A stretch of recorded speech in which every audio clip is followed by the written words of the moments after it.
Sahabat Pijar TV, terima kasih sudah klik video YouTube ini. Kiranya kebenaran firman yang saudara dapatkan menerangi kehidupan saudara.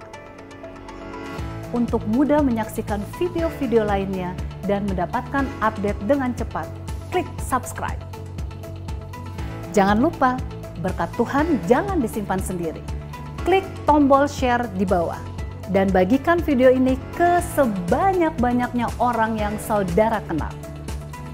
Salam terang bagi Indonesia.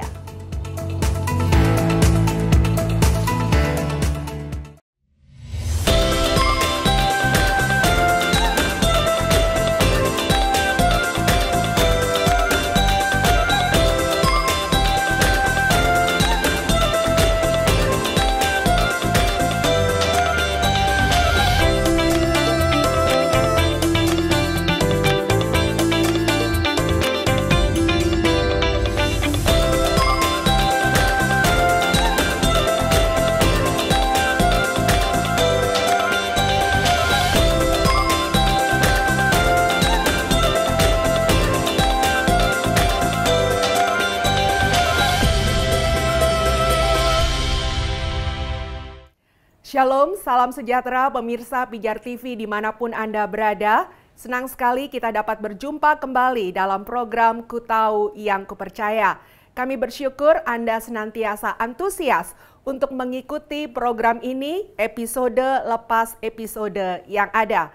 Pemirsa, hari ini kita akan memasuki dalam pembahasan yang baru mengenai Kristologi, di mana ada banyak hal yang akan disampaikan oleh hambanya Pendeta Ezra Soru. Saat ini kita akan membicarakan asal-usul dari nama Yesus, sehingga nanti pun Anda akan dijelaskan apakah dalam kehidupan kita sehari-hari kita diperbolehkan untuk memberikan nama Yesus kepada anak yang mungkin kita lahirkan di dalam keluarga kita. Dan perlu Anda ketahui pemirsa, bahwa seluruh rekaman ini diselenggarakan atau dijalankan dengan protokol kesehatan yang ketat, di mana para kru yang bertugas sudah menjalani PCR atau swab antigen. Dan recording ini dilakukan di Nusa Tenggara Timur, tepatnya di Kota Kupang. Kami juga dalam kesempatan ini berterima kasih kepada Anda untuk donasi yang diberikan sehingga program acara ini dapat terus berlangsung dan menjadi berkat bagi kita sekalian. Dan jangan lupa pemirsa, jika Anda memiliki saran, pertanyaan, atau pendapat yang ingin disampaikan, jangan ragu-ragu, tuliskan di nomor WhatsApp yang tertera di layar Anda, dan dengan sukacita kami akan membalas semua yang Anda sampaikan kepada kami. Segera kita akan diberkati oleh pembahasan hari ini. Siapkan hati dan Tuhan akan memberkati.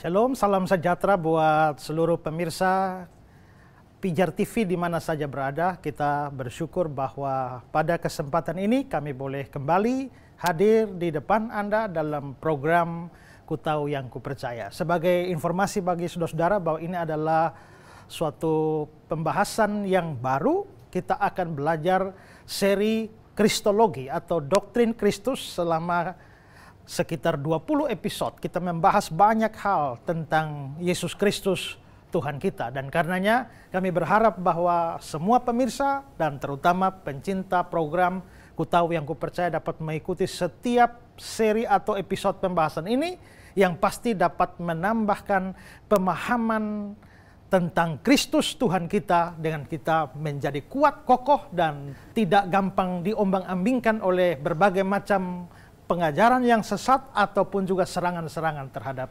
iman Kristen. Dan juga saudara-saudara, program ini itu di-syuting pada masa pandemi, dan karena itulah maka acara syuting program Ku Tahu Yang Kupercaya ini dilakukan dari Kota Kupang, NTT, dan juga karena ini pada masa pandemi, demi menjaga keamanan semua, maka semua kru dan semua yang ada juga itu telah mengikuti prokes yang ada, dan bahkan semua sudah melakukan tes swab dan PCR untuk menjamin keamanan semuanya.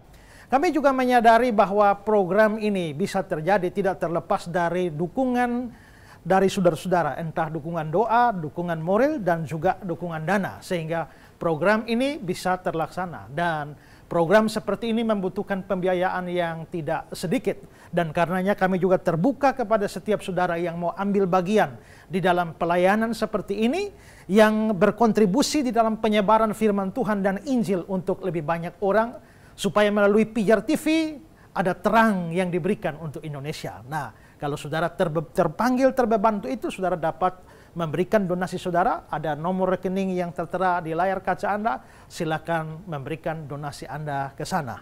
Dan sepanjang pelajaran akan diberikan, apabila saudara punya pertanyaan, silakan saudara kirimkan ke nomor yang ada di layar kaca Anda. Bukan hanya pertanyaan. Kalau saudara pun mempunyai pokok doa atau beban doa tertentu, pengen didukung dalam doa, maka tim dari Pijar TV siap mendukung Anda di dalam doa. Bahkan juga kalau saudara membutuhkan tempat untuk konseling atau untuk curhat atau untuk mengemukakan sesuatu yang menjadi pergumulan saudara, ada nomor yang ada di layar kaca Anda bisa hubungi dan tim Pijar TV siap melayani Anda. Nah, saudara-saudara yang terkasih di dalam Tuhan Yesus, seperti saya bilang bahwa kita akan membahas seri Kristologi atau doktrin Kristus. Kristologi sendiri itu dari kata Kristus dan Logos. Kristus itu kita semua tahu. Dan Logos itu artinya ilmu atau ajaran, sehingga Kristologi itu artinya ilmu atau ajaran atau doktrin. Sehingga Kristologi artinya ilmu atau ajaran atau doktrin tentang Kristus. Nah, tadi saya singgung bahwa kita selama 20 episode akan membahas banyak hal tentang Kristus. Karena itu sekali lagi, pastikan saudara tidak ketinggalan dalam topik-topik ini. Kalau saudara menyelesaikan 20-21 episode tentang ini, saudara akan betul-betul mantap di dalam pengajaran tentang Tuhan kita, Yesus Kristus. Nah, pada kesempatan ini saya akan mulai mengangkat topik yang pertama, yakni kita akan mulai dengan memahami nama-nama atau sebutan-sebutan untuk Yesus di dalam Perjanjian Baru. Kita tahu bahwa Yesus itu disebut dengan begitu banyak nama, ya. Dia juga disebut dengan begitu banyak gelar.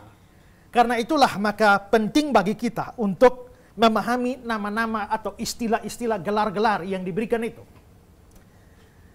Karena kita sedang bicara tentang Tuhan kita, Yesus Kristus, maka pertama-tama kita akan belajar soal nama Yesus itu sendiri. Tuhan kita bernama Yesus. Nah, pertama-tama saudara, mari kita lihat asal-usul dari nama Yesus ini. Nama Yesus ini sebenarnya bentuk Latinnya, ya, dari bahasa Latin Yesus, Y-E-S-U-S. Tetapi sebenarnya dari kitab suci Perjanjian Baru, nama Yesus itu berasal dari kata Iesus, ya, I-E-S-O-U-S, Iesus, ya. Ini bentuk Yunaninya. Nah, kenapa Iesus? Karena begini, karena bahasa Yunani itu tidak punya huruf Y. Kalau bahasa Latin itu punya huruf Y, makanya Y-E-S-U-S, Yesus, ya, Jesus dalam bahasa Inggris. Tapi karena bahasa Yunani tidak punya huruf Y, maka untuk mendapatkan bunyi Y, maka dia harus menggabungkan dua huruf bahasa Yunani, yaitu iota dan epsilon. Iota itu I-nya kita, epsilon itu E-nya kita. Jadi mendapatkan bunyi Y itu masih jadi I tambah E, Y. Atau juga misalnya Yohanes, itu karena tidak punya huruf Y, maka harus digabungkan antara I dengan O, menjadi Io. Nah, itulah sebabnya kalau saudara lihat tulisan di atas kayu salib itu kan INRI, ya. I itu adalah Iesus. Nah, Iesus ini, itu kan bentuk Yunaninya. Itu berasal dari bentuk Ibrani. Bentuk Ibraninya itu adalah Yosua, atau Yosua itu juga nama lainnya itu adalah Yusak. Jadi kalau Yusak itu sama dengan Yosua, Yosua itu bentuk Ibrania, bentuk Yunani dari Yosua menjadi Yesus, maka memang ada hubungannya. Seorang pakar Alkitab bernama William Barclay, dia mengatakan begini, Yesus adalah bentuk Yunani dari nama Yahudi Yusak. Yusak bukan sama dengan Yosua tadi. Dan Yusak berarti Tuhan adalah keselamatan. Atau penafsir lain, Matthew Henry, dia bilang, nama Yesus sama dengan Yosua, hanya akhirannya saja yang diganti, guna menyesuaikan dengan bahasa Yunani. Nah, kita mau lihat contoh ya, bahwa memang nama Yesus itu ada hubungan. Ya, coba kita lihat Yosua 1 ayat 1. Coba dibacakan. Yosua pasal 1 ayat 1. Sesudah Musa hamba Tuhan itu mati, berfirmanlah Tuhan kepada Yosua bin Nun. Ya, berfirmanlah Tuhan kepada Yosua. Itu nama dalam bahasa Ibrani ya, perjanjian lama ya. Satu lagi baca Esra 2 ayat 2. Esra pasal 2 ayat 2. Mereka datang bersama-sama Serubabel, Yesua, Nehemia, Seraya, Relaya, Mordekai, Bilsan, Mispar, Bikwai, Rehum, dan Bana. Ya, tadi ada kata-kata mereka datang bersama-sama Serubabel, Yesua. Jadi ada Yosua, ada Yesua. Kalau Yosua awalannya kan Yo. Kalau Yesua awalannya Ye. Maka seorang penafsir namanya Dehir, dia mengatakan bahwa Yo dan Ye, Yo dari Yosua dan Ye dari Yesua, itu merupakan kependekan dari Yehova atau Yahweh, ya. Nah, bahwa ini betul-betul mempunyai hubungan, kita bisa lihat bahwa nama Yosua, jikalau muncul di dalam perjanjian baru, itu kalau kita lihat atau memeriksa bahasa aslinya, itu adalah nama yang sama dengan Yesus. Coba contoh kita lihat Kisah pasal 7 ayat 54. Kisah para Rasul pasalnya yang ke-7 ayat yang ke-45. Kemah itu yang diterima nenek moyang kita dan yang dengan pimpinan Yosua dibawa masuk ke tanah ini. Ya, cukup di situ ya. Dikatakan apa tadi? Yang dengan pimpinan Yosua. Ya. Pimpinan Yosua, tapi kalau saudara memeriksa teks Yunani dari ayat itu, bahasa aslinya, mungkin bisa lihat gambar yang saya tampilkan ini ya. Saudara lihat baik-baik di situ, Kisah pasal 7 ayat 45, jelas kata Yunaninya itu adalah Yesus. Dan dalam versi bahasa Inggris King James itu diterjemahkan Jesus. Di dalam ayat tadi, Kisah 7 ayat 45, padahal dalam teks Indonesia jelas-jelas dikatakan pimpinan Yosua. Tapi teks Yunani Yesus, Inggris King James Jesus. Berarti memang Yosua dengan Yesus itu ada hubungan. Atau contoh lain, Ibrani 4 ayat 8. Ibrani pasal 4 ayat 8. Sebab andai kata Yosua telah membawa mereka masuk ke tempat perhentian, pasti Allah tidak akan berkata-kata kemudian tentang suatu hari lain. Ya, sebab andai kata Yosua. Ya, Yosua, saudara lihat ini ada gambar dari teks Yunaninya, itu ada kata-kata Yesus dalam Ibrani 4 ayat 8. Yesus yang juga Inggrisnya adalah Jesus. Maka sekali lagi itu menunjukkan bahwa nama Yosua itu sama dengan Yesus, hanya beda bahasa saja. Yosua bahasa Ibrani, Yesus itu bahasa Yunani atau Latin. Seperti juga dikatakan dalam satu buku tafsiran, Pulpit Commentary, dibilang, Yesus ini merupakan bentuk Yunani dari nama Yosua yang begitu dikenal. Tapi nama itu mempunyai arti dan sejarah. Sebetulnya itu adalah Hosea. Jadi tadi Yosua, Yesua, ini ada hubungan lagi dengan Hosea atau Hosua yang artinya sang penolong, dengan nama Allah ditambahkan sebagai awalan Yehosua, disingkat atau dipendekkan menjadi Yosua. Jadi secara lengkap itu Allah penolong kita. Jadi maksudnya bagaimana? Tadi kan ada hubungan antara Yesus dan Yosua. Nah, dulunya tokoh yang namanya Yosua itu nama aslinya itu adalah Hosea. Bukan Yosua. Nama aslinya tuh Hosea, tapi Musa menambahkan suku kata pertama dari Yehova itu ke dalam nama Hosea. Sehingga menjadi Yehosea, Yehosua. Kalau Yehosea atau Yehosua itu kepanjangannya, kalau diperpendek Y-nya dihilangkan maka tinggal Yosua. Ya, coba saudara lihat Bilangan 13 ayat 16 ya. Bilangan pasal 13 ayat 16, itulah nama orang-orang yang disuruh Musa untuk mengintai negeri itu, dan Musa menamai Hosea bin Nun itu Yosua. Ya, Musa menamai atau memberi nama Hosea bin Nun itu adalah Yosua. Jadi Hosea, Yosua, Yehosua itu sama dengan Yesus dalam Yunani dan sama dengan Yesus di dalam Latinnya. Nah, karena itulah maka sebenarnya nama Yesus itu sama juga dengan Yosua atau Yesua, Hosea. Oke, mengerti semua? Pak Pendeta, Ya. bertanya. Ya.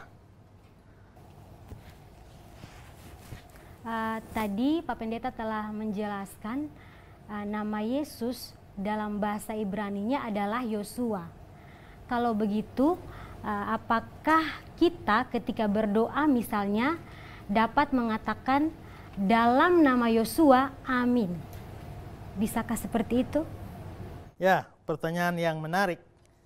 Kalau Yesus sama dengan Yosua, kan kita biasa berdoanya Bapa kami di surga, terus ujungnya dalam nama Yesus, amin. Nah, kalau Yesus sama dengan Yosua, bolehkah berdoa Bapa kami di surga bla bla bla bla dalam nama Yosua, amin? Boleh tidak? Atau dalam nama Hosea, dalam nama Yesua, boleh tidak? Sebenarnya dari sisi tata bahasa, ya, dari sudut pandang bahasa boleh saja, ya kan? Karena Yosua ya sama juga dengan Yesus, hanya beda bahasa kan? Tapi problemnya adalah kalau saya ngajar begini, saudara mengerti, gampang kan? Dalam nama Yosua juga kita semua mengerti karena Yosua sama dengan Yesus. Tapi kalau saudara berdoa sendiri di mana orang-orangnya belum mendapatkan pengajaran semacam ini, saudara di gereja saudara berdoa dalam nama Yosua. Kira-kira apa reaksi jemaat atau reaksi orang-orang yang mendengarnya? Ini gila ini orang ini ya. Atau ajaran dari mana lagi? Kok orang berdoa dalam nama Yesus, dia berdoa dalam nama Yosua atau berdoa dalam nama Hosea? Yosua siapa? Kan bisa jadi begitu kan? Jadi sebenarnya secara teologis, secara bahasa tidak salah. Tapi saudara harus memperhatikan konteksnya. Jangan-jangan memang benar, tapi akibatnya bisa jadi batu sandungan dan akhirnya menimbulkan pemikiran yang macam-macam. Nah, karena itulah maka sekalipun Yosua tetap sama juga dengan Yesus, tapi ya saran saya tetaplah berdoa menggunakan nama Yesus. Dalam nama Yesus itu lebih aman. Ya, jadi ini bukan persoalan salah atau benar, ya, tapi konteksnya itu harus kita perhatikan supaya doa itu tidak menjadi batu sandungan bagi orang lain. Ya, jelas ya? Oke. Hal selanjutnya yang kita perlu pelajari ini adalah bahwa Yesus itu adalah sebuah personal name. Yang dimaksudkan dengan personal name itu adalah nama diri, nama pribadi. Misalnya, yang ini nama pribadinya Alvin, itu personal name-nya Alvin. Ya. Ini personal name-nya Rina. Saya personal name-nya Esra.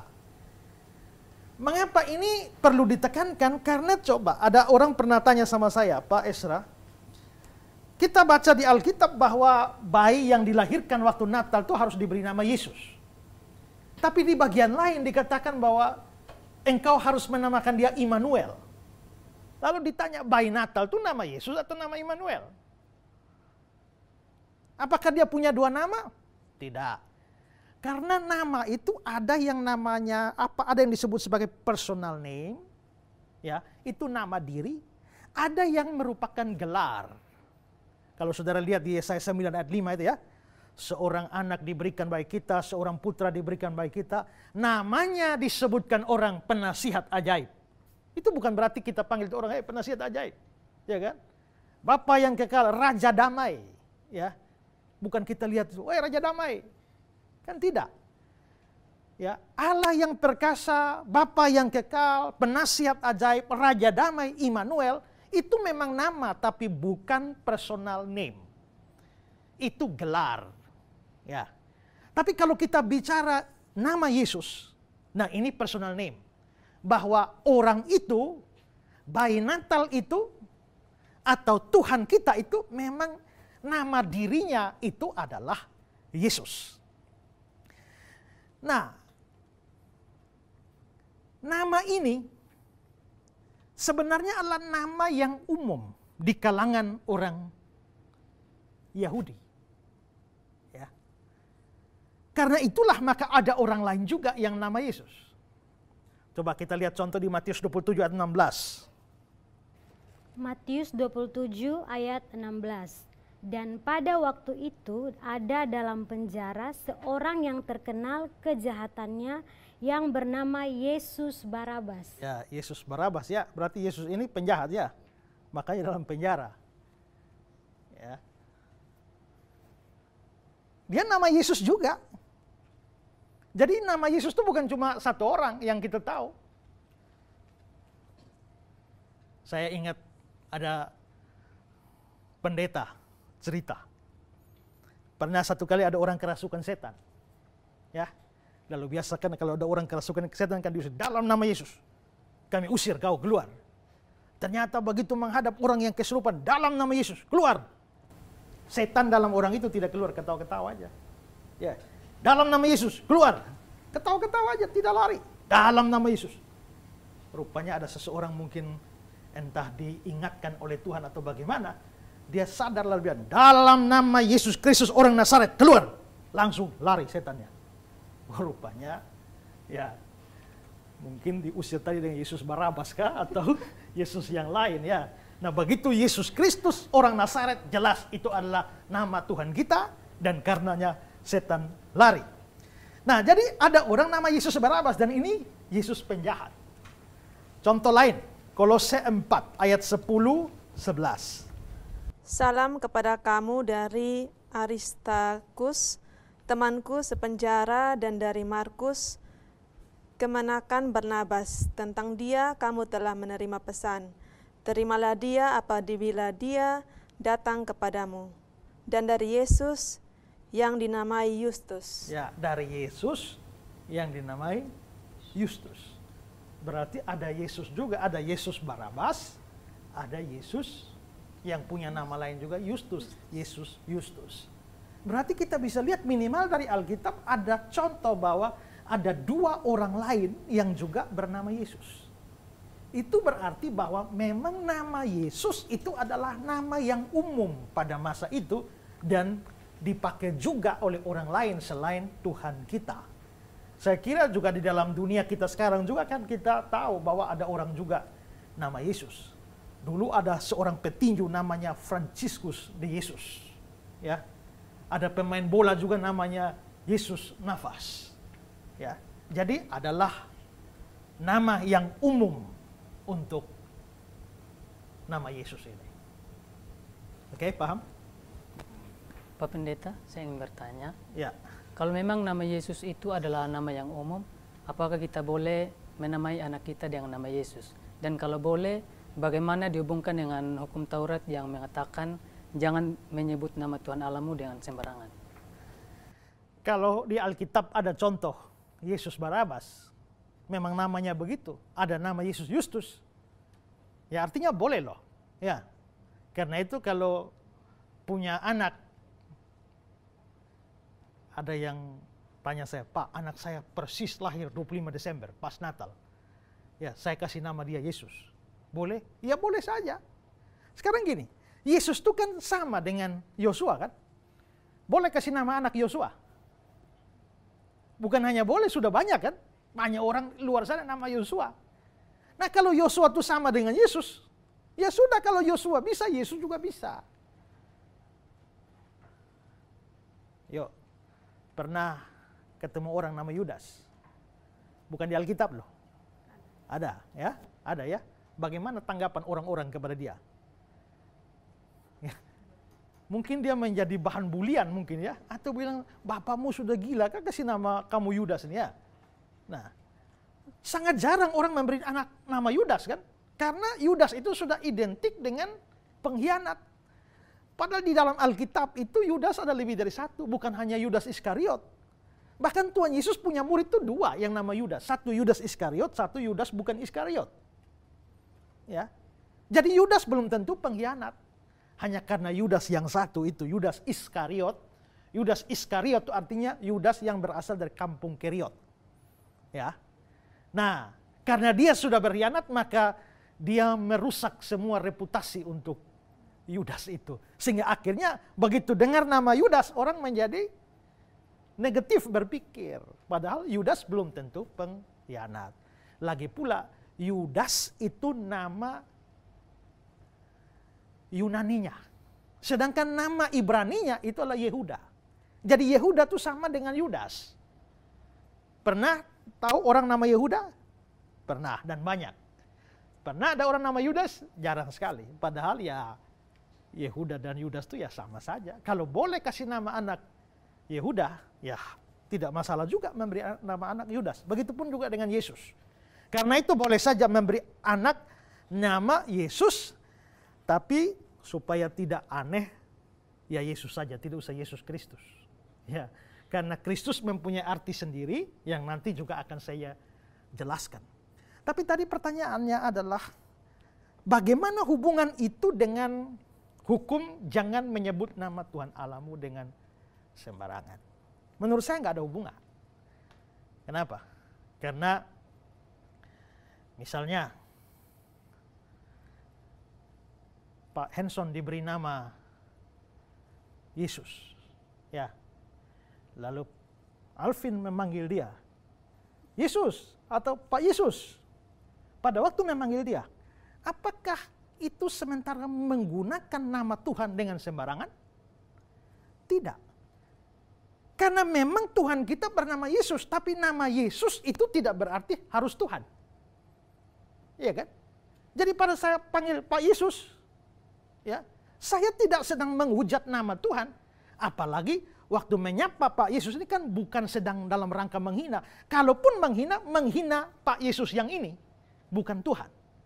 Karena itu Yesus itu bukan hanya khusus untuk Tuhan. Karena itu menggunakan nama Yesus berarti menggunakan secara sembarangan. Menggunakan saja tidak masalah. Yang jadi masalah adalah menggunakan sembarangan. Karena itu kalau menggunakan nama Yesus menurut saya itu sama sekali tidak berhubungan dengan hukum jangan menyebut nama Tuhan dengan sembarangan, ya. Nah, setelah kita mengerti ini, lalu satu hal yang perlu kita pahami adalah bahwa di dalam kebudayaan Yahudi atau kebudayaan Ibrani, nama itu tidak asal nama. Nama itu tidak hanya sebagai sebuah label untuk sebutan supaya bisa dipanggil, bukan. Kalau kebudayaan kita, maka nama ini bisa apa saja kan? Ya, apa saja kita beri nama. Saya tahu beberapa orang yang namanya agak aneh. Ya.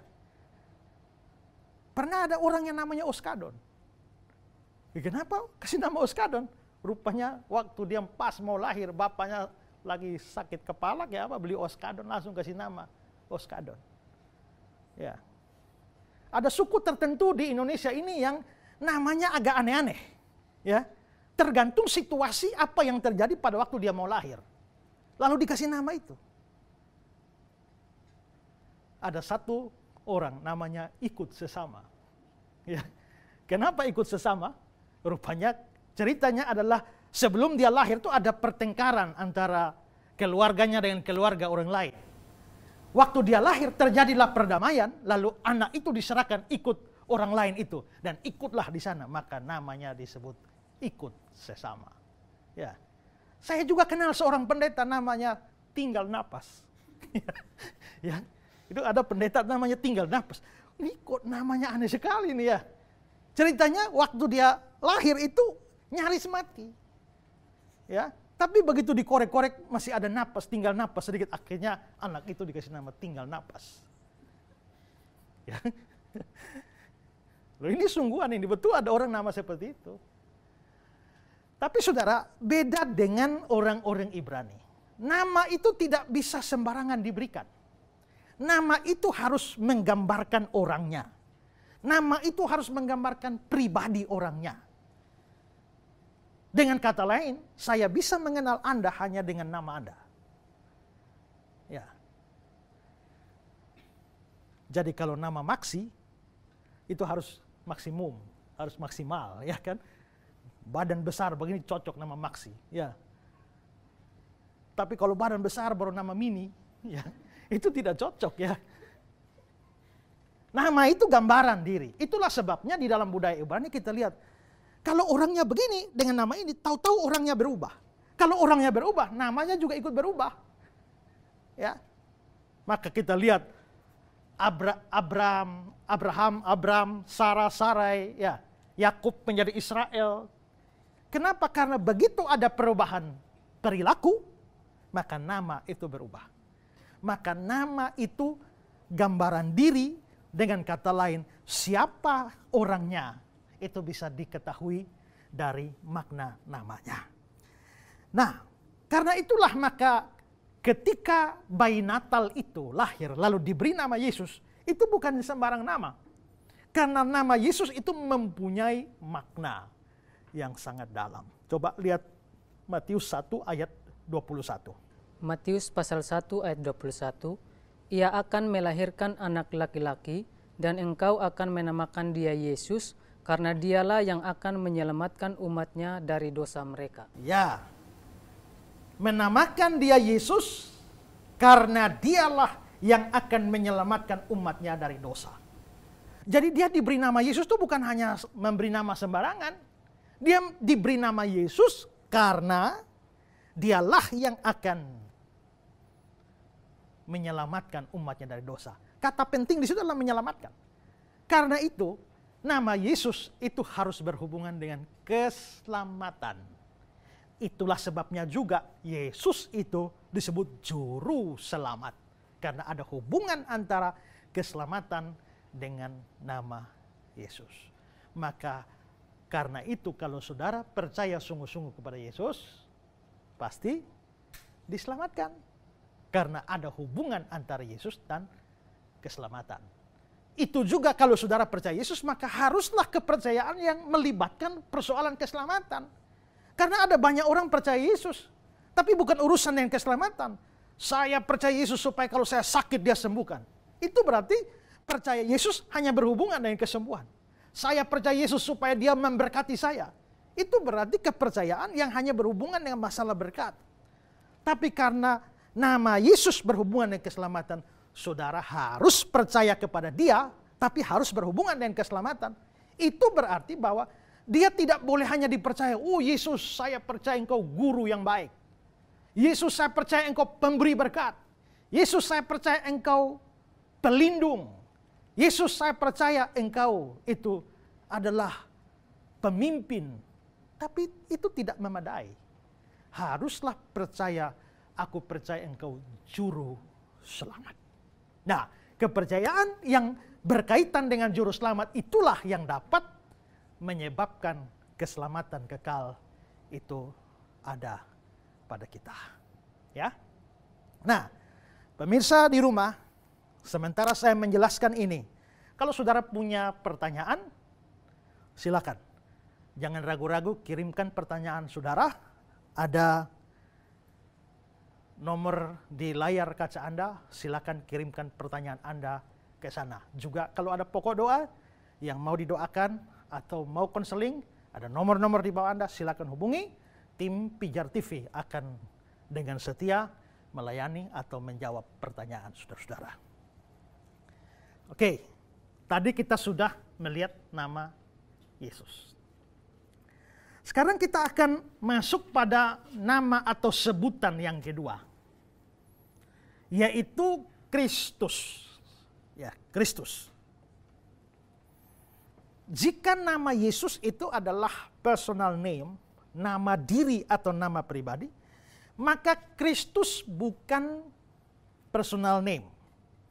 Tapi Kristus itu adalah sebuah nama atau sebuah jabatan.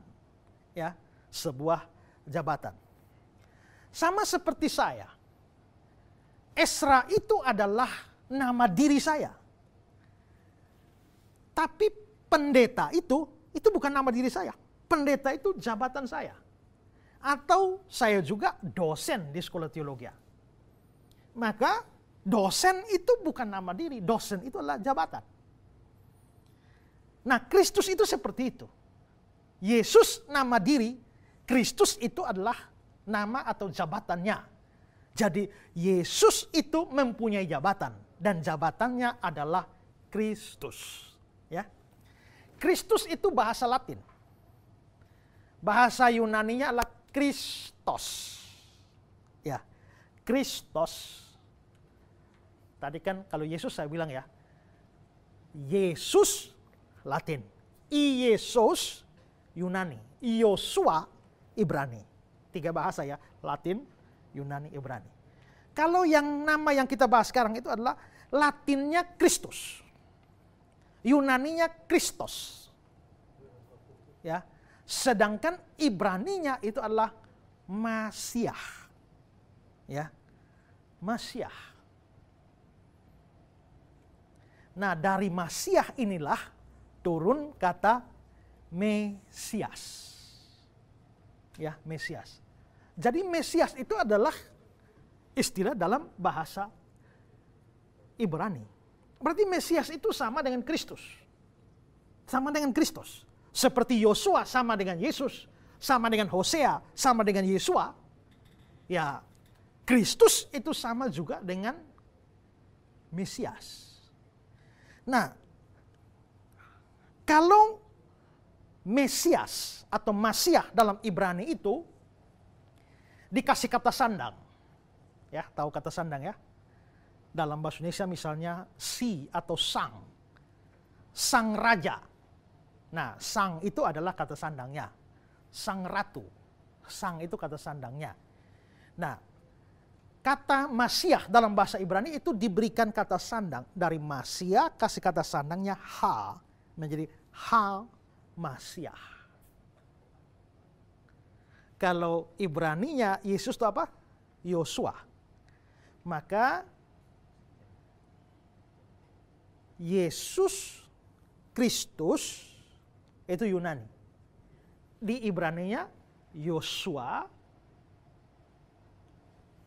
tambah kata sandang ha Masiah. Maka Yosua ha Masiah.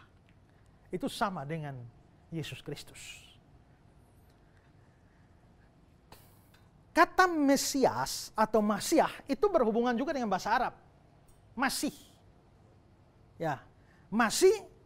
Dan karena itulah maka kata itu, kalau kata masih itu diberikan kata sandang. Kalau bahasa Ibrani itu kan ha Masiah. Kalau dalam bahasa Arab diberikan kata sandangnya adalah al. Sehingga masih dikasih kata sandang itu menjadi al-Masih. Kalau Yesus tadi ya, Yesus itu kan Yosua, Ibrani. Ya, kalau Arabnya memang ada sedikit pro kontra antara Isa, ya, karena ada juga yang mengatakan bahwa Isa itu dari Esau. Tapi terlepas daripada itu, ya, menjadi Yosua ha-Masiah, Yesus Kristus, Yesus Kristus, dan Isa Al-Masih itu adalah mempunyai hubungan atau pengertian yang sama. Nah, Kristus atau Mesias itu kan ini jabatan. Nah, apa artinya? Ya, jabatan itu artinya apa? Kristus itu artinya yang diurapi. Maka siapa yang diurapi, dia disebut sebagai Mesias atau Kristus. Nah, kalau kita membaca di dalam Alkitab Perjanjian Lama, kita akan melihat bahwa ada banyak orang diurapi. Ya, ada banyak orang diurapi.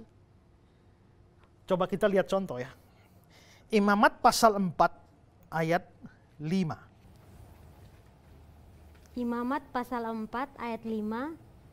Imam yang diurapi itu harus mengambil sebagian dari darah lembu itu lalu membawanya ke dalam kemah pertemuan. Coba ulang.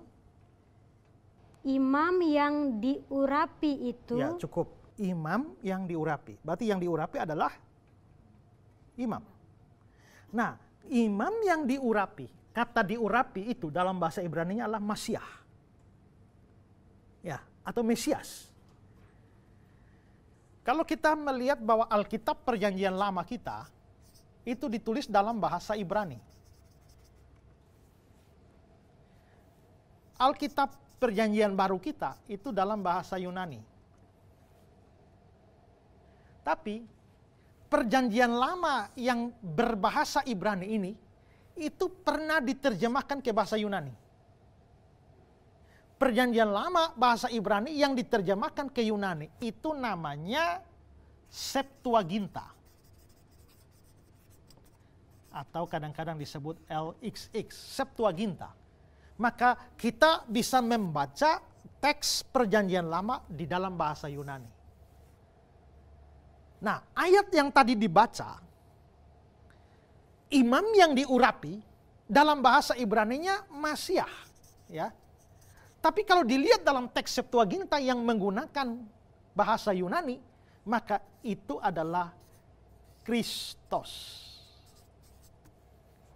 Sehingga di sini imam yang diurapi berarti imamnya adalah Mesias. Imamnya adalah Kristus. Berarti imam itu Kristus. Imam itu Mesias. Kita lihat contoh lain.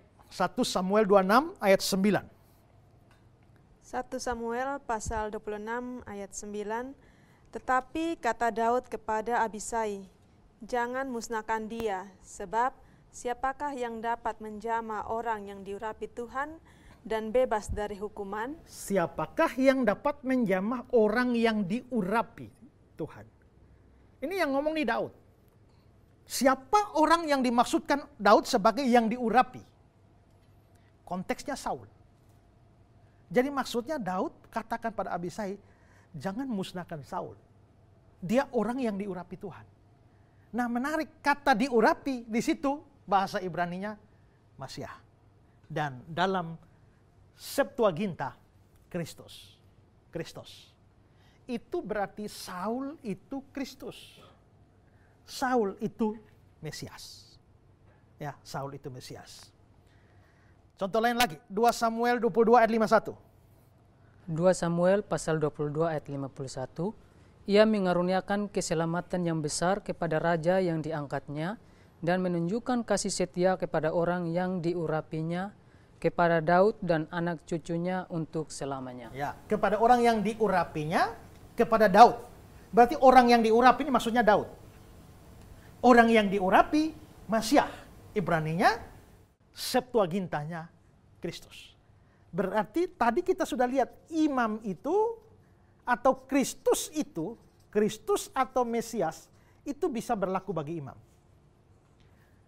Saul juga. Sekarang Daud lagi.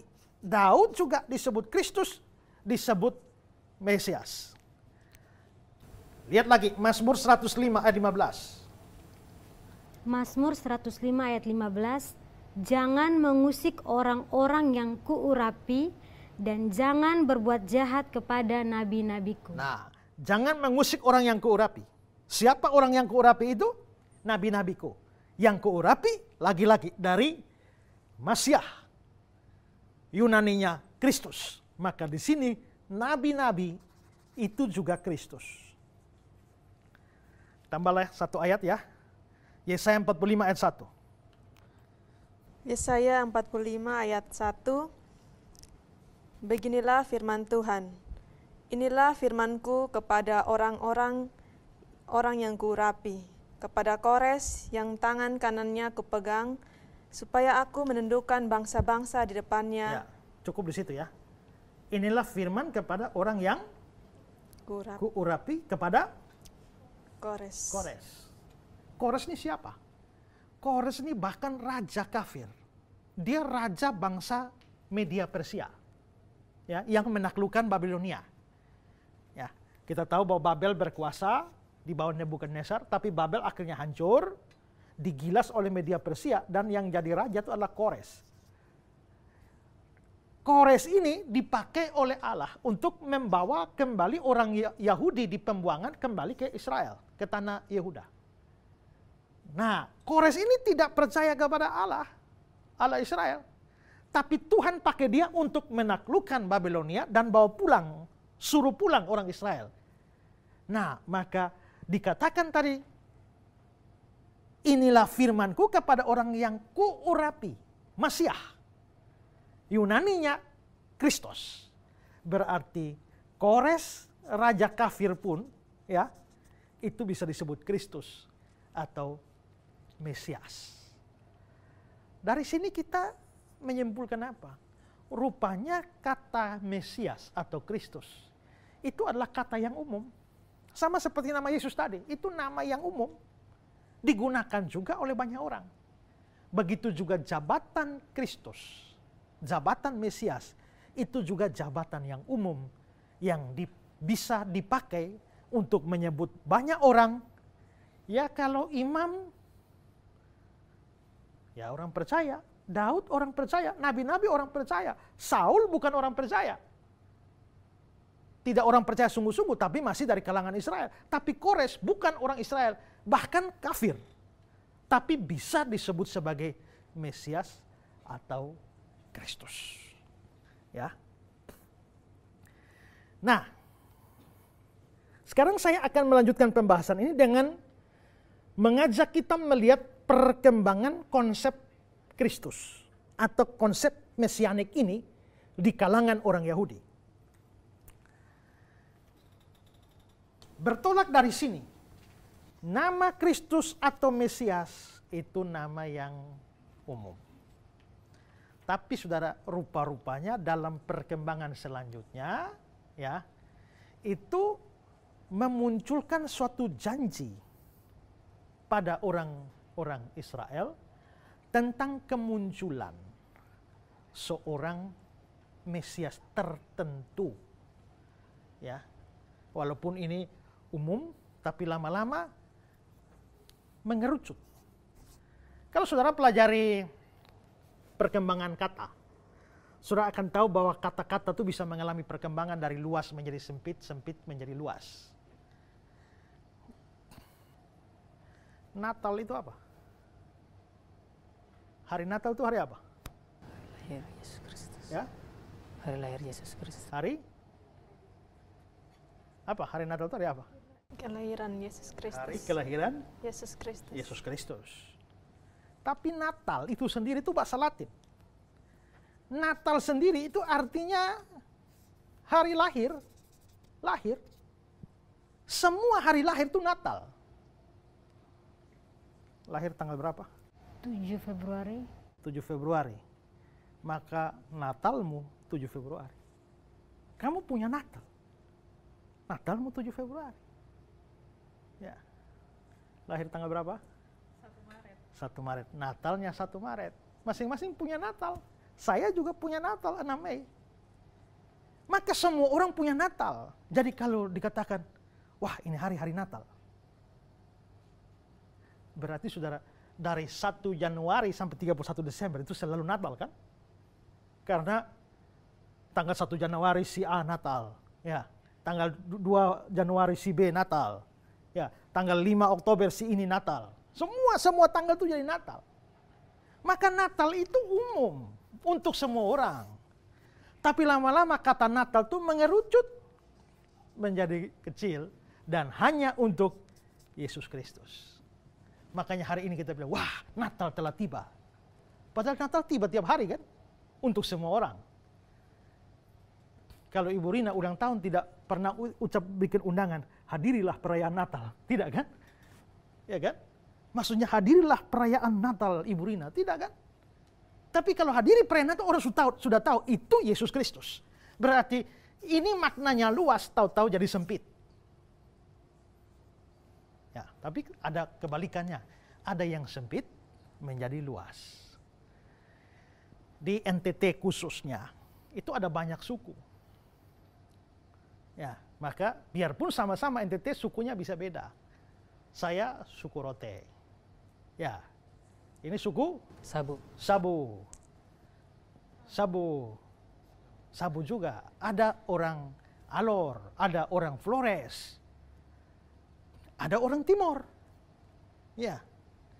Orang Timor bukan orang Flores bukan orang Sumba bukan orang Alor. Orang Alor bukan orang Rote. Timor ya sendiri. Maka saya bukan orang Timor. Saya orang Rote.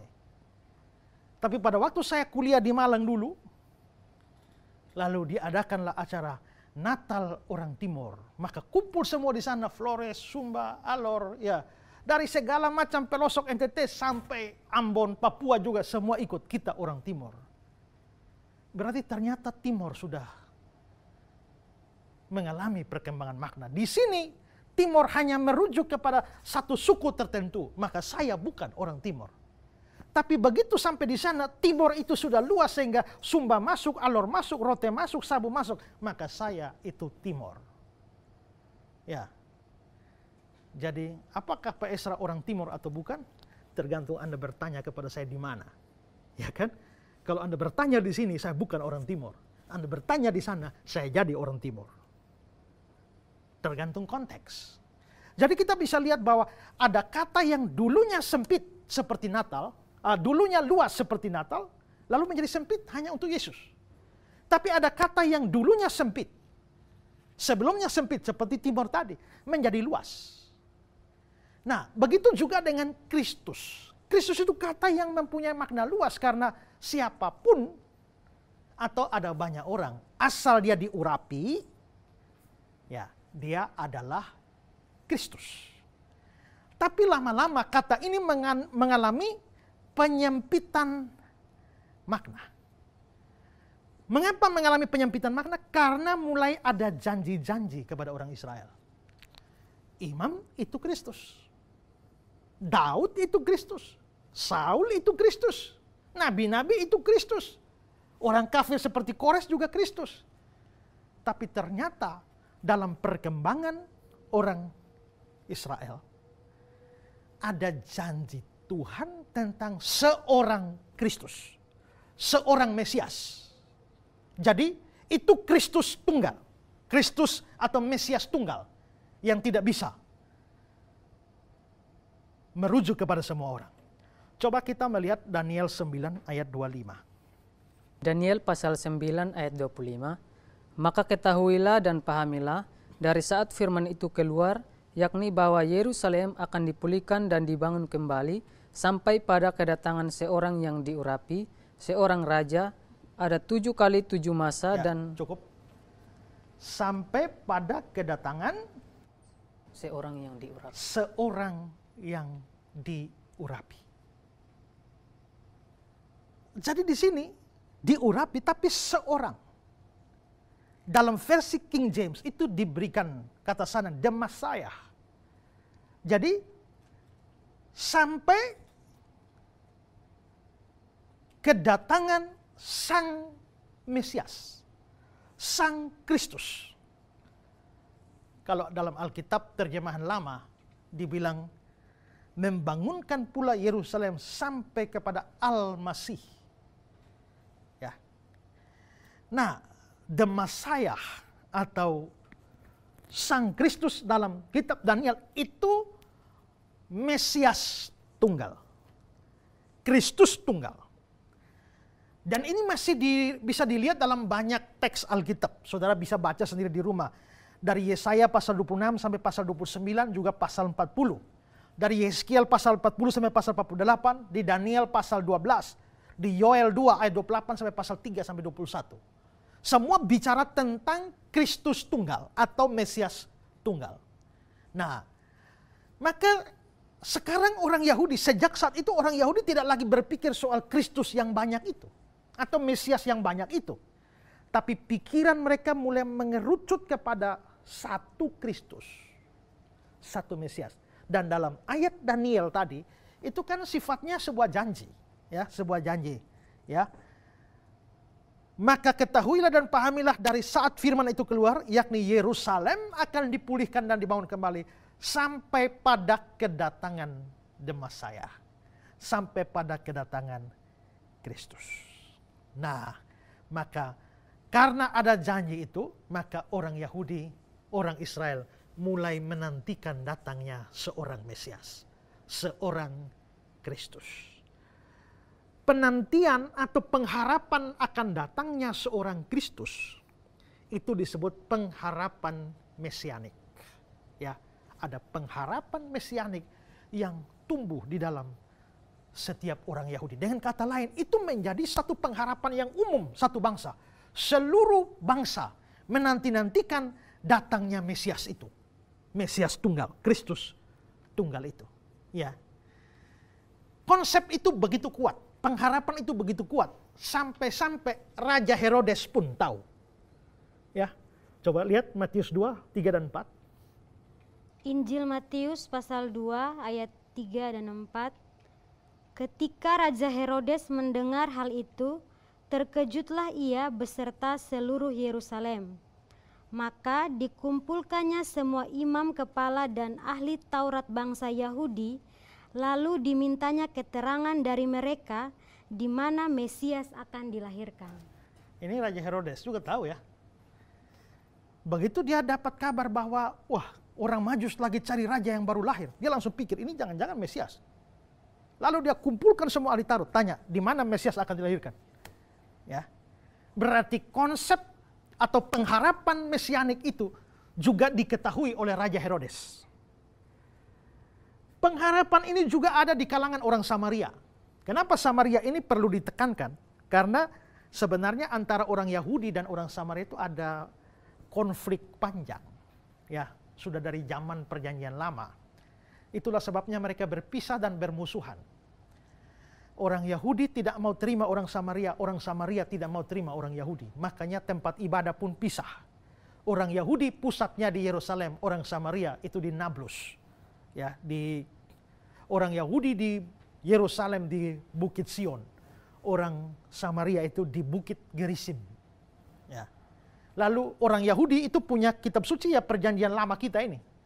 Tapi karena orang Samaria itu tidak mengakui orang Yahudi, maka semua kitab yang adalah nabi-nabi Yahudi ditolak. Ya. Yesaya itu orang apa? Orang Yahudi, buang kitabnya, tidak usah pakai. Ya, Yeskiel orang Yahudi, buang. Maka orang Samaria membuang semua kitab Yahudi sehingga akhirnya orang Samaria punya Taurat sendiri. Tauratnya atau kitab suci Samaria itu hanya 5 kitab Musa. Yang Yahudi ditolak. Jadi ini memang dua komunitas berbeda, saling memusuhi. Ya, saling memusuhi. Orang Samaria, orang Yahudi kalau berani lewat tempat orang Samaria, itu bisa dilempar. Ya, pokoknya permusuhan panjang. Makanya waktu Yesus bercakap-cakap dengan perempuan Samaria dan minta minum, kan di Yohanes pasal 4 itu ada kata-kata perempuan Samaria itu. Ya, masakan engkau seorang Yahudi minta minum kepadaku orang Samaria? Lalu Yohanes memberi keterangan, sebab orang Yahudi tidak bergaul dengan orang Samaria. Jadi ini betul-betul dua kelompok terpisah, dua komunitas terpisah. Biarpun demikian, di kalangan bangsa Samaria, ternyata pengharapan mesianik juga ada. Ya, coba kita lihat Yohanes pasal 4. Lihat ayat 24 dan ayat 29. Yohanes 4, baca dulu ayat 25. Yohanes pasal 4 ayat 25. Jawab perempuan itu kepadanya, "Aku tahu bahwa Mesias akan datang, yang disebut juga Kristus. Apabila ia datang, ia akan memberitakan segala sesuatu kepada kami." Ya, aku tahu bahwa Mesias akan datang, yang disebut juga Kristus. Aku tahu, padahal dia orang Samaria. Lalu setelah dia mengenal Yesus lebih dalam, ayat 29, Ayat 29, "Mari lihat, di sana ada seorang yang mengatakan kepadaku segala sesuatu yang telah kuperbuat. Mungkinkah dia Kristus itu?" mungkinkah dia Kristus itu? Berarti rupanya orang Samaria juga menantikan Kristus tunggal. Ya. Jadi bukan hanya orang Yahudi. Bukan hanya juga Herodes yang tahu, tapi orang Samaria tahu. Nah, karena pengharapan mesianik ini begitu kuat, maka orang Yahudi itu hidup dalam apa yang disebut sebagai persepsi selektif. Persepsi selektif itu begini. Mungkin bisa diilustrasikan begini. Kalau Pak Henson pergi ke pasar, ya, parkir motor di situ kan, ada tukang parkir. Tapi ternyata di pasar tuh bunyi banyak. Bunyi orang jualan, bunyi klakson, bunyi mobil, bunyi motor, segala macam bunyi ada. Dan tukang parkir juga sibuk dari ujung sana, ujung sini. Dan pasti masuk ke telinganya tuh banyak suara. Tapi begitu Pak Henson naik motor start, dia langsung sadar, prit, prit, prit, parkir.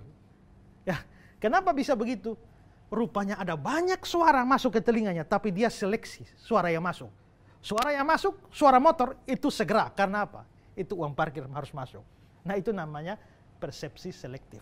Ya, jadi banyak tapi ada suara tertentu yang harus direspon. Karena itu penting. Nah, orang Yahudi juga hidup dalam persepsi selektif. Ada banyak orang hebat, orang pintar, orang berpengaruh yang muncul di kalangan orang Yahudi. Tapi mereka selalu waspada. Begitu seorang menonjol dalam masyarakat, jangan-jangan dia Kristus ini. Karena mereka lagi menanti-nantikan itu. Kristus tunggal. Jadi tiba-tiba kamu tahu bikin sebuah keajaiban tertentu, langsung orang akan jangan-jangan Kristus. Begitu, ya.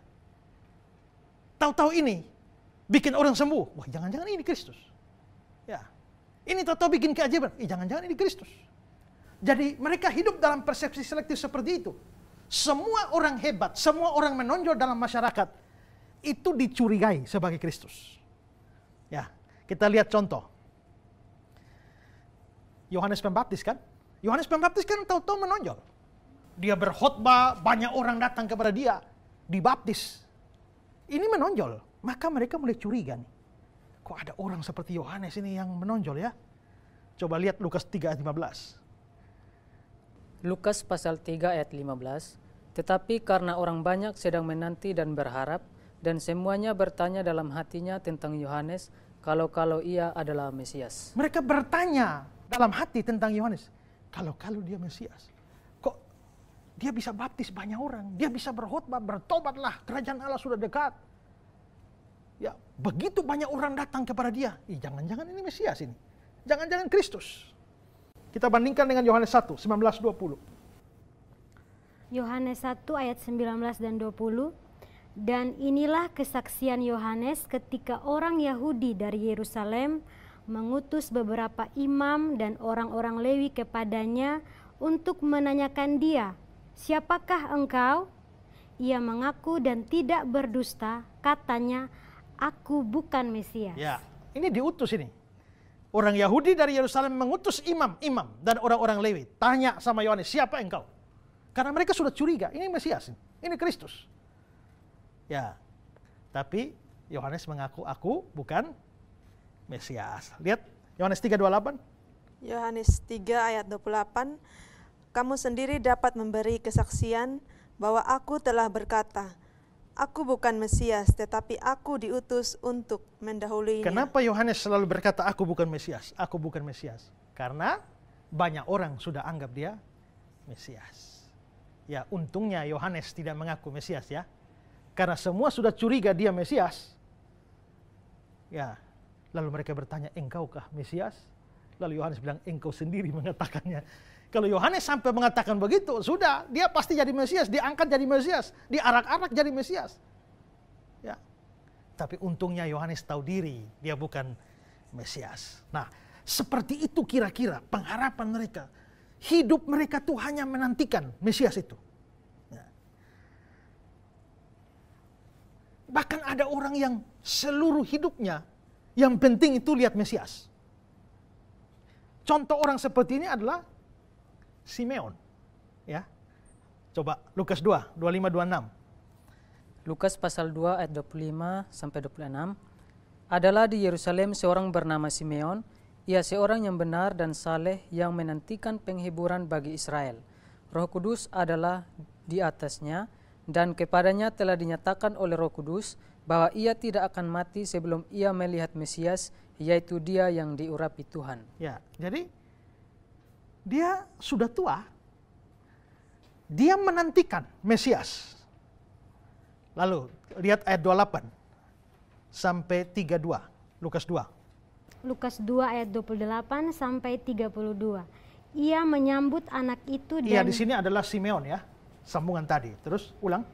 Ia menyambut anak itu dan menantangnya sambil memuji Allah, katanya, "Sekarang Tuhan, biarkanlah hamba-Mu ini pergi dalam damai sejahtera sesuai dengan firman-Mu, sebab mataku telah melihat keselamatan yang daripada-Mu, yang telah Engkau sediakan di hadapan segala bangsa, yaitu terang yang menjadi penyataan bagi bangsa-bangsa lain dan menjadi kemuliaan bagi umat-Mu Israel." Simeon menantikan Mesias sampai hari tua. Tahu-tahu Yesus datang dan Roh Kudus menyatakan inilah Mesias. Setelah Simeon sudah bisa menggendong Mesias, lalu bilang, sekarang Tuhan, biarkanlah hamba-Mu pergi dengan damai sejahtera. Maksudnya apa? Tuhan, sekarang saya sudah siap mati. Kenapa sudah siap mati? Karena mataku telah melihat keselamatan. Karena mataku telah melihat Mesias. Jadi itu kira-kira pengharapan begitu kuat, semua menantikan Mesias. Makanya sebelum lihat Mesias jangan mati dulu. Tapi begitu sudah lihat Mesias, sekarang sudah siap mati. Ya, ini kira-kira gambaran seperti itu. Makanya ada penafsir bilang begini, bukan hanya semua orang menanti-nantikan Mesias, tapi hampir semua perempuan Israel berharap Mesias lahir dari rahimnya. Ya, karena Mesias itu orang besar. Nah,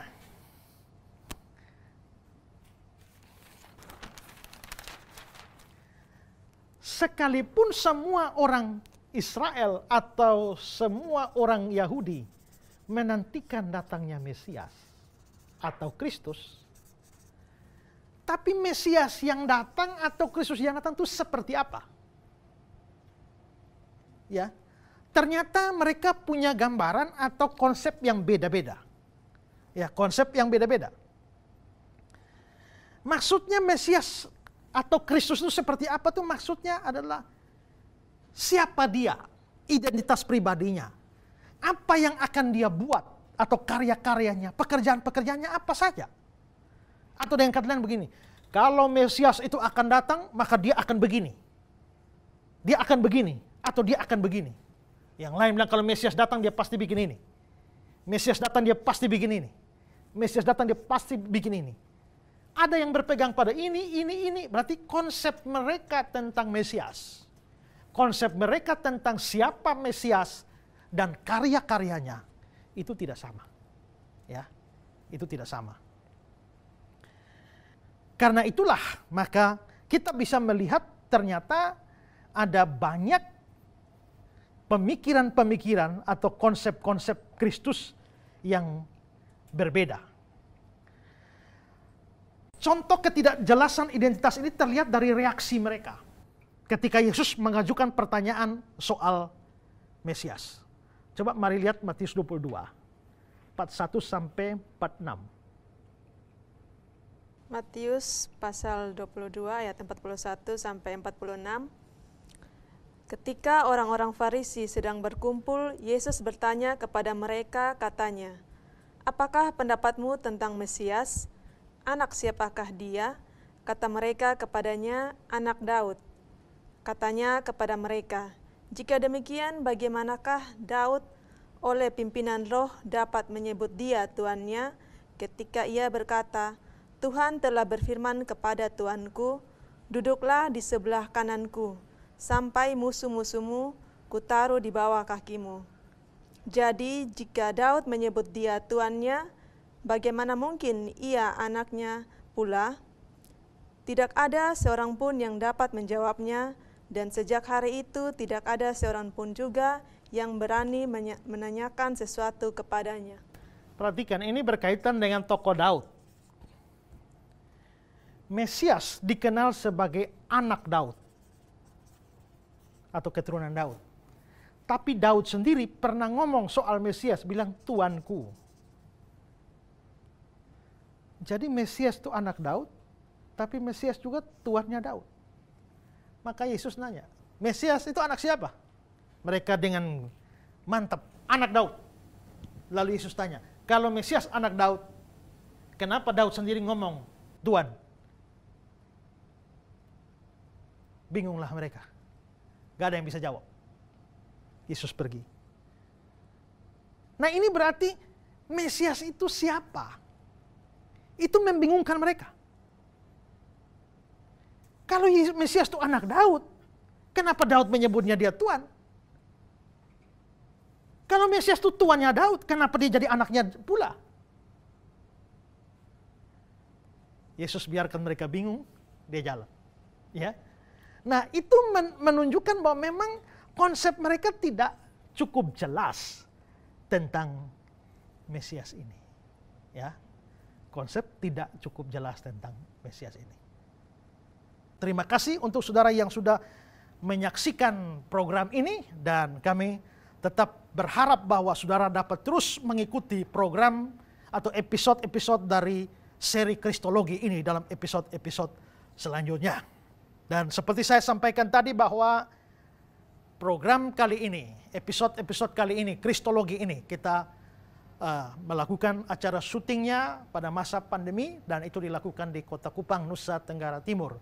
Dan untuk melakukan ini, semua tim yang ada, semua kru yang ada juga sudah melakukan penjagaan atau mengikuti prokes yang ada, dan semua sudah melakukan tes swab dan juga PCR. Dan karena itu adalah demi keamanan bersama. Kami juga berterima kasih semua saudara yang telah mendukung program ini dalam banyak hal, termasuk dalam pembiayaan, dalam dana donasi. Dan program seperti ini sangat bermanfaat, tapi membutuhkan dana yang banyak.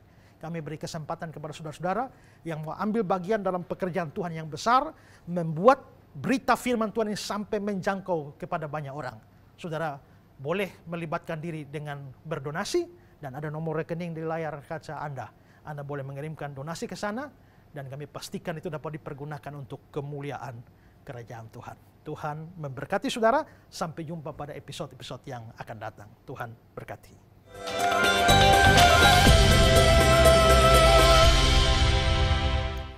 Terima kasih pemirsa, Anda telah setia untuk mengikuti program acara ini sampai dengan saat ini.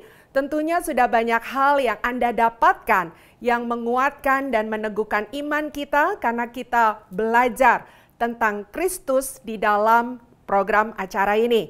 Pemirsa yang diberkati Tuhan, kami juga berterima kasih kepada apa yang sudah Anda berikan melalui donasi sehingga program acara ini dapat berjalan dengan baik. Dan sekiranya Anda ingin terus membantu atau memberkati kami lewat donasi ini, Anda bisa mengirimkan melalui nomor rekening, ya, dan Anda bisa transfer ke nomor rekening yang tertera di layar kaca. Dan juga jangan lupa, kami dengan senang hati mendapatkan saran, kritikan, atau pendapat di mana Anda bisa menyampaikannya lewat nomor WhatsApp yang juga tertera di layar kaca. Terus nantikan episode-episode yang lainnya. Kita masih dalam pembahasan Kristologi, di mana saya percaya segalanya akan semakin luar biasa. Sampai jumpa lagi, dan kami mengucapkan terima kasih. Tuhan Yesus memberkati. Salam terang bagi Indonesia.